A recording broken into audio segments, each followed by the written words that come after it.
네, 지금 시각 10시 17분입니다. 저 같은 경알못, 경제를 잘 알지 못하는 사람을 위한 당장 내 돈이 되는 정보, 머니클래스. 오늘의 키워드 먼저 보시죠.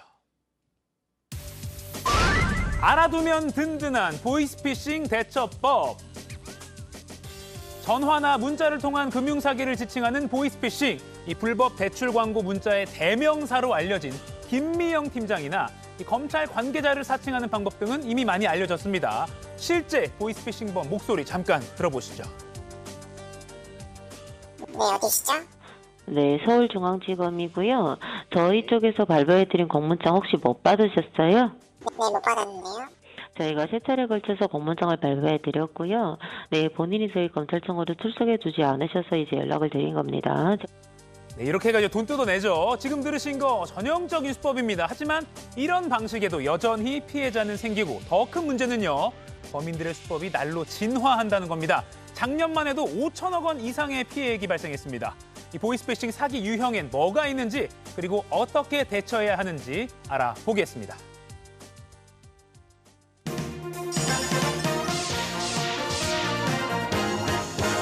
부자 되는 개념 쏙쏙 알려주는 손희의 금융 크리에이터와 얘기 나눠보겠습니다. 안녕하세요. 안녕하세요. 이게 뭐 재테크로 돈을 잘 불려나가는 것도 중요한데 이미 갖고 있는 거 이렇게 범죄의 피해자가 돼가지고 빼앗기면 안 되잖아요. 그래서 오늘 머니클래스 중요한 것 같습니다. 오늘 손희의 금융 크리에이터가 아주 형사님처럼 네. 꼼꼼하게 범죄를 파악해 왔다고 하니까 네. 기대해 보겠습니다. 그리고 오늘은 이거 끝나면 유튜브로 다 올라가잖아요. 네. 가족, 친지, 친구들한테 널리 공유하시면 좋을 것 같습니다. 네.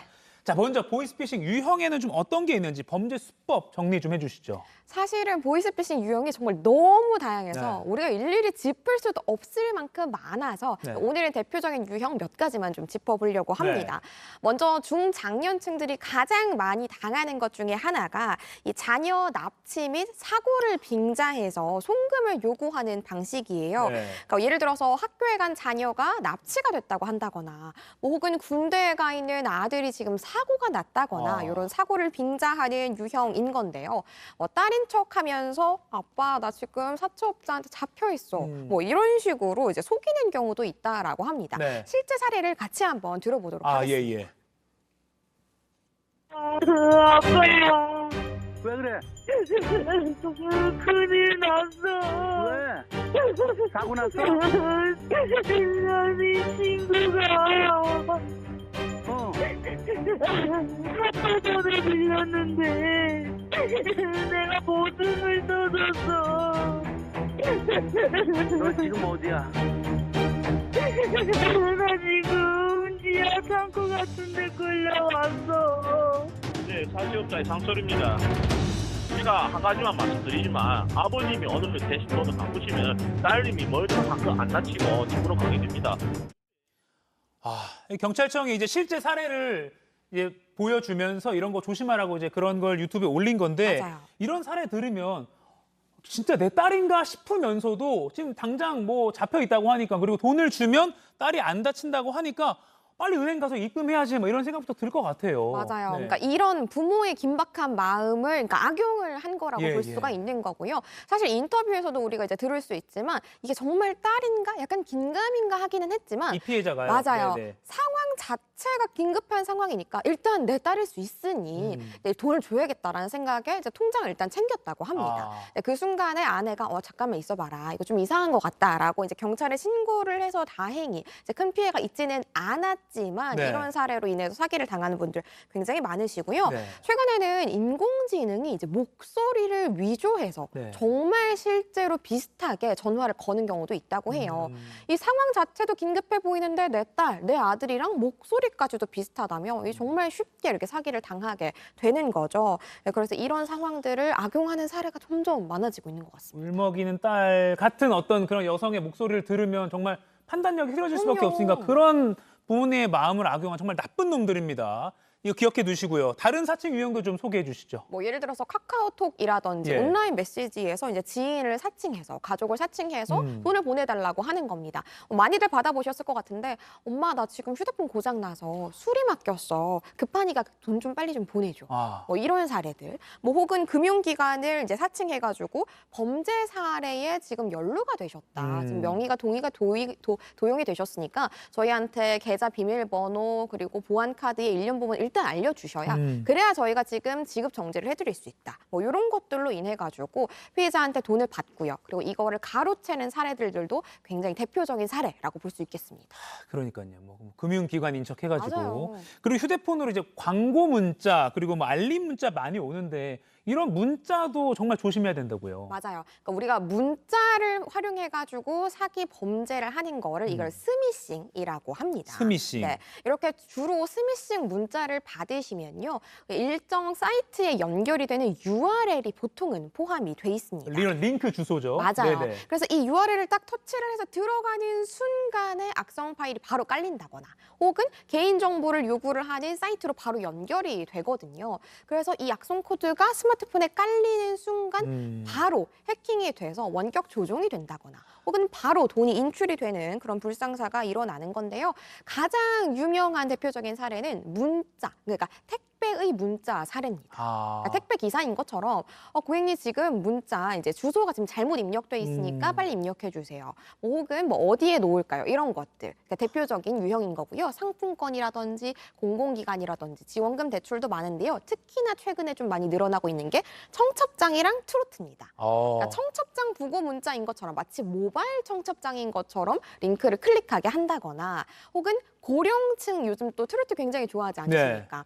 이명용 씨의 그 노래를 무료로 뭐 회원가입 등등의 절차도 필요 없이 바로 들으실 수 있으시다. 이제 터치해서 들어가시라라고 해서 들어가 보면은 악성 코드 깔려가지고 이제 비대면으로 인출이 되는 거죠. 요 화면 지금 좀 잘 좀 기억해 주십시오. 이런 문자 오면 사실 그냥 아니라고 생각하는 게 맞아요. 안전한 것 같아요. 맞아요. 네네, 정말 위험한 겁니다. 네. 그리고 링크 눌렀다가 뭔가 막 프로그램이 깔렸을 때 휴대폰이 도둑놈들한테 점령당할 수 있다고 생각을 좀 해야 될 것 같아요. 맞습니다. 정말 교묘해지고 있는데 이런 보이스피싱 범죄에 걸려들지 않으려면 좀 어떻게 하는지 요 핵심도 좀 짚어주시죠. 사실 여러 가지가 있지만요. 일단 납치 관련해서 사고나 그런 것들에 대해서 연락을 받았다면 네. 실제로 가족이나 지인에게 안전한지에 대해서 먼저 확인을 해야 됩니다. 예.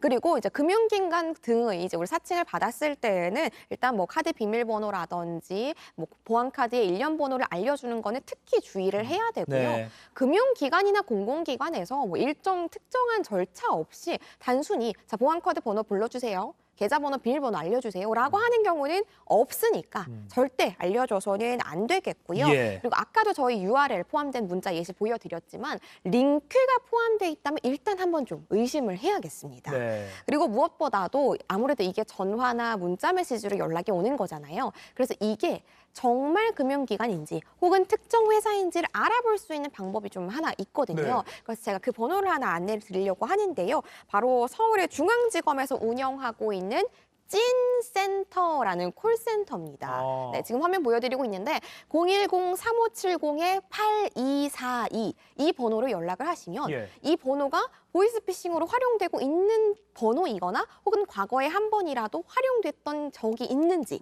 그거를 확인해주는 콜센터거든요. 그러니까 나한테 전화가 온 번호가 있는데 이게 의심스러우면 이 찐센터로 전화해서 확인하면 된다 이거죠? 맞아요. 아하. 여기서 알려주니까 한번 꼭 확인을 해보시면 좋을 것 같은데요. 네. 다만 좀 주의할 게 있어요. 만약에 이 불분명한 앱을 통해서 이미 설치가 됐어요. 그러니까 휴대폰이 이미 원격 조종이 되고 있는 거죠. 네. 네, 그럴 때는 내가 설사 검색을 한다고 하더라도 그 결과조차 조작을 할 수가 있으니까 만약에 링크를 이미 클릭한 뒤라면 내 휴대폰을 이용하는 것보다는 뭐 집전화나 혹은 다른 사람의 휴대전화를 활용해가지고 확인을 하는 게 좋고요.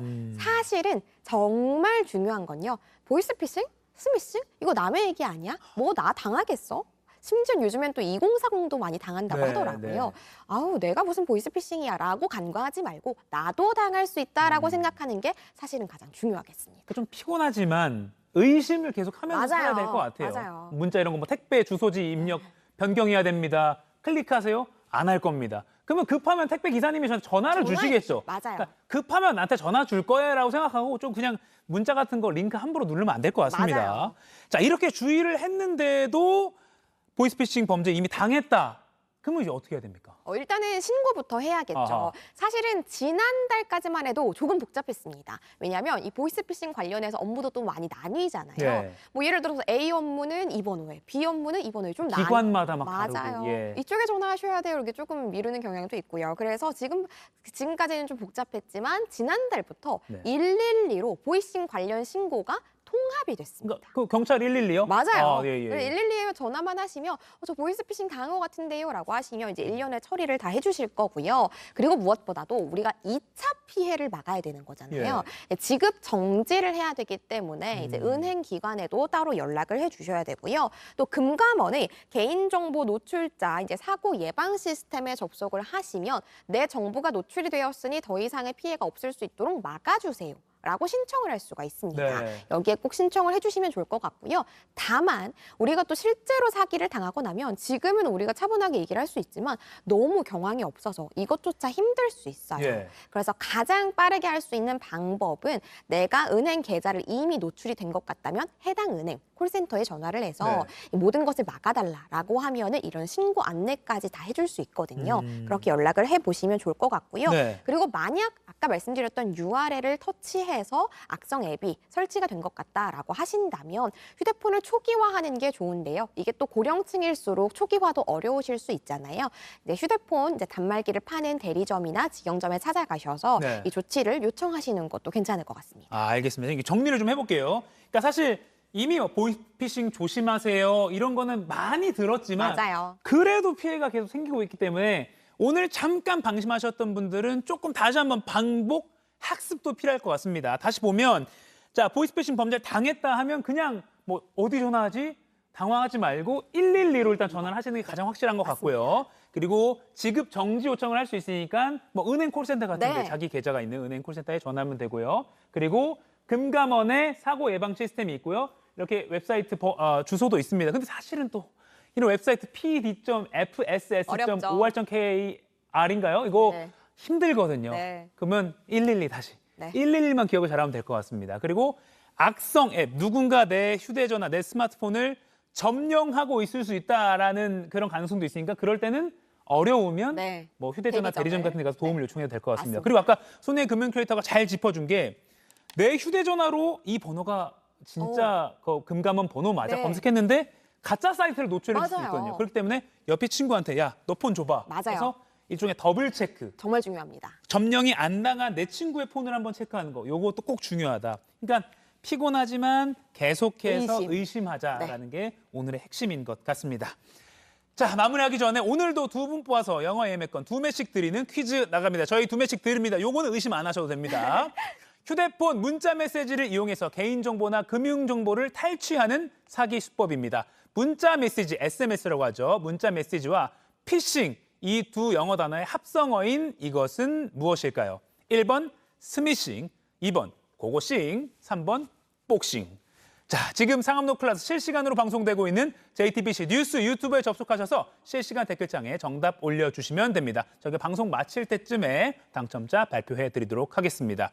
보이스피싱, 오늘 이 영상은요 꼭 가족, 친지, 우리 모두 조심해요라고 많이 공유해 주시면 좋겠습니다. 지금까지 머니클래스 손희의 금융 큐레이터와 이야기 나눠봤습니다. 고맙습니다. 감사합니다.